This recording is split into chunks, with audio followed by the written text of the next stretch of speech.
ଛାତ ଉପରେ ଛିଡ଼ା ହେଇ ଖରାକୁ ଦେଖି କାହିଁକି ମୁଁ ଖୁସି ହେଇଗଲି ଚାଲନ୍ତୁ ମୁଁ ଆପଣମାନଙ୍କୁ କହୁଛି। ସକାଳୁ ଝିପି ଝିପି ବର୍ଷା ହେବାରୁ ମୁଁ ଚିନ୍ତାରେ ପଡ଼ିଗଲି। କାହିଁକି ନା ମୁଁ ଧାନ ସିଝେଇଥିଲି, ଧାନ ଗୁଡ଼ା ମୋର ନଷ୍ଟ ହେଇଯିବ। ସେଇଥିପାଇଁ ଖରାକୁ ଦେଖି ମୁଁ ଏତେ ଖୁସି ହେଇଗଲି।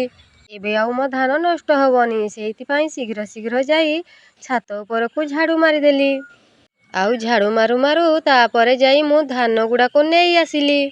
ଖଳାହାଣ୍ଡିରେ ରଖିଥିବା ଧାନକୁ ଆଣି ମୁଁ ଛାତ ଉପରେ ଢାଳିଦେଲି। ଢାଳି ସାରିଲା ପରେ ବୁରାରେ ରଖିଥିବା ଧାନକୁ ପୁଣି ମୁଁ ଛାତ ଉପରକୁ ଟେକି ଆଣିଲି।